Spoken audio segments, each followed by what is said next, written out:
If you think you're burned out, I want to offer a different possibility. You might not be burned out, you might be misaligned. And if you confuse those two, you'll try to fix the wrong problem. Burnout sounds like exhaustion, like you've done too much, like you need rest. But misalignment feels different. It feels heavy, even when you're capable. It feels draining, even when you're good at the work. It, it feels resistant, even when you care. So that's not depletion, that's friction. Here's how you can tell the difference.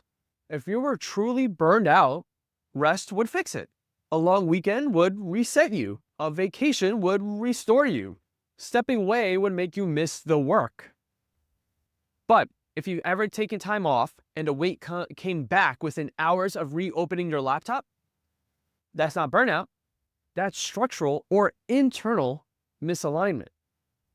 You see, burnout is fatigue. Misalignment is friction. And friction doesn't disappear with sleep.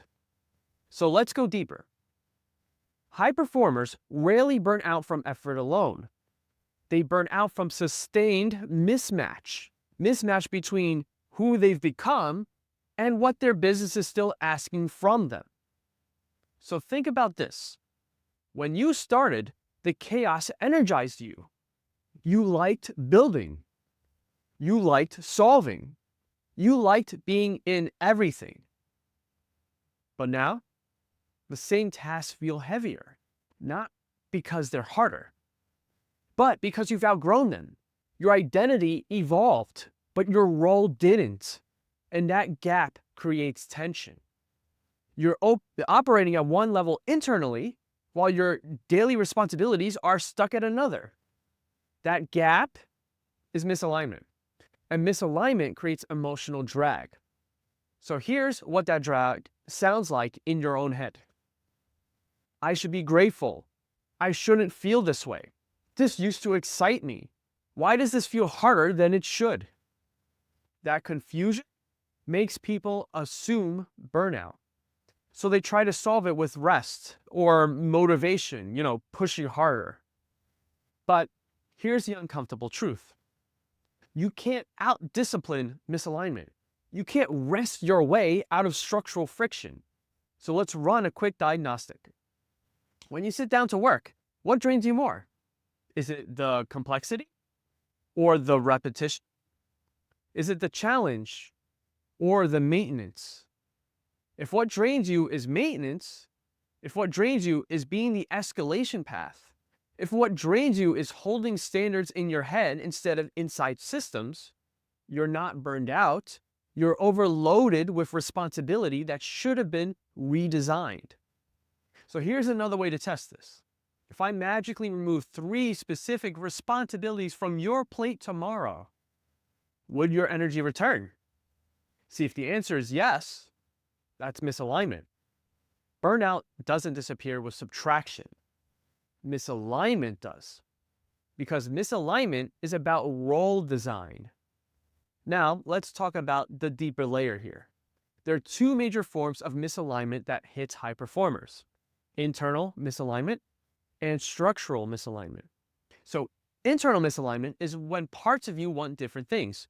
One part wants growth, another part wants safety.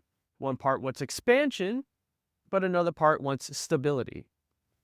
And you feel stuck in between.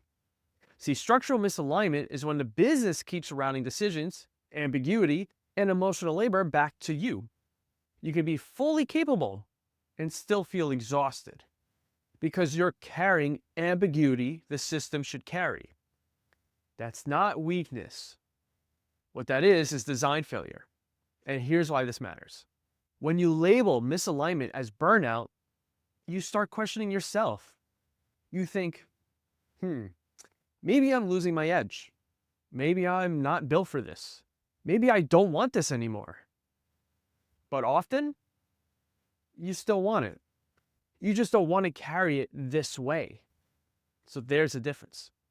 You don't want less ambition. You want less friction. You don't want less growth. You want cleaner structure. You don't want to quit. You want to evolve. So burnout says, I can't. Misalignment says this isn't designed right. And that distinction changes your next move. Because if you think you're burned out, you shrink, you pull back, you slow down, you lower expectations. But if you realize you're just misaligned, you redesign, you adjust decisions right, you clarify ownership, you define what done actually means, you remove yourself from escalation paths, you simplify before you systemize, you promote yourself inside in your own company. That's not recovery, that's evolution. And here is the key. Misalignment often shows up right before the next level because growth exposes weak design. More clients expose unclear standards. More revenue exposes fuzzy ownership. More visibility exposes internal conflict. And if you don't correct design, you interpret the strain as personal failure. This is exactly why I created Stop Being the Bottleneck, a 7-day plan to reclaim 5+ hours a week without working more. Because most high performers don't need less ambition, they just need a clear diagnosis. So inside it, I walk you through how to identify exactly where the bottleneck is, why it keeps sticking to you, and how to install systems that hold without your nervous system doing all the work. So it's short, it's practical, and it helps you separate. Am I burned out? Or am I misaligned? So the link is below. Before you leave, I want you to comment one word: burnout or misalignment. Just pick one. Because when you name it, you stop floating in vague frustration, and when other high performers see they're not the only ones choosing misalignment, it reduces shame. You're not weak. You're not broken. You're probably just operating inside a version of your business that no longer matches who you've become. And that's not the end. That's a signal. And signals are fixable.